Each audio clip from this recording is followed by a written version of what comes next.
The flashing red light pierced through the window that separated me from the outside world. The sirens swallowed the silence.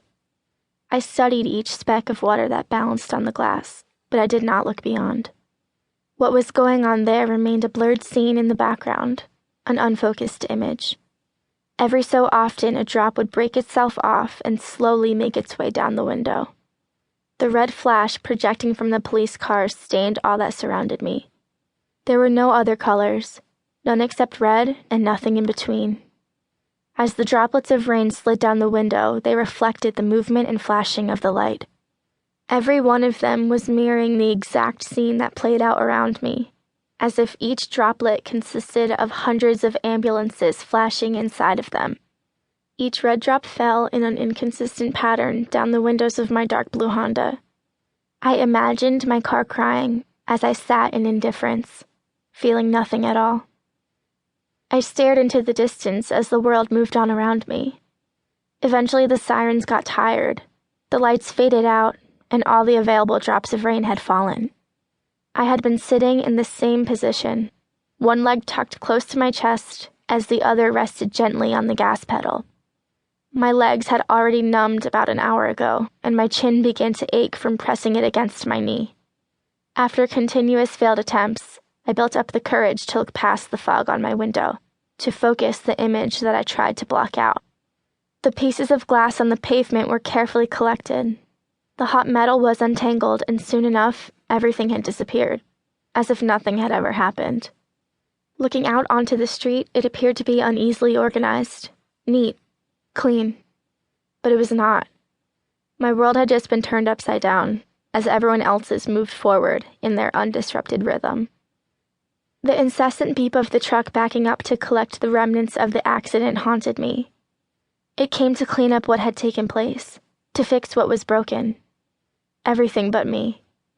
The beeping echoed and repeated, just like the alarm clock that had awoken me that morning. The black of my eyelids were brightened as I heard my mother violently flip the light on and shuffle across the floor to my bedside table. "Karle, do you see the time?" she said in a sarcastic tone. I refused to move. Maybe if I lay there completely still for a few more minutes, she would give up. She scuffed across the floor to each of my windows. I could make out the sound of her slippers sliding across the rug from any distance. This usually meant that she was in some sort of rush.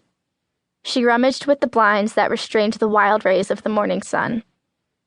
"All right, looks like I'm getting up," I thought. I'm up, I whined. I was never really pleasant in the mornings. I slowly opened one eye in preparation for the light. 8:07. "Mom, come on, 3 more minutes?" "Karle," she replied in a surprisingly patient tone. "Do you remember what today is?" "Ben. He's coming home." Okay, I'm awake. I'm up. Let's go. Gosh, Mom, you're slow. Ben's coming home." My mother smiled and shuffled out of the room. She had been doing everything possible to make sure that this weekend would be perfect. "Ben's coming home," she repeated with a smile in her tone. The truck was long gone, along with the warning that played as it reversed and then drove away, but the sound lingered in my mind as I sat placidly behind the wheel of my idling car. Almost like the sound of a heart monitor, but he never got that far. The impact took him, and the silence took me. It seemed impossible. I had just picked him up from the airport. As I brushed my teeth, I was unaware of what my fate had in store. As I scanned the crowd of the exiting passengers for his beat-up baseball cap, I was completely unaware that I would forever be searching rooms for his presence. As he quickly approached my mother and I standing at the gate, I had no idea that this would be one of the last times we would all be together. "Hey, you," he managed to laugh out, as I surrendered to my urge of almost tackling him to the ground with a hug. I should have held on longer. "Hi, Mama," he said as he embraced her with a warm hug. Her hands were covering her face. She was crying. She always did when he came home. She would let out silent, graceful tears as soon as he walked into view. "So, did you upgrade?"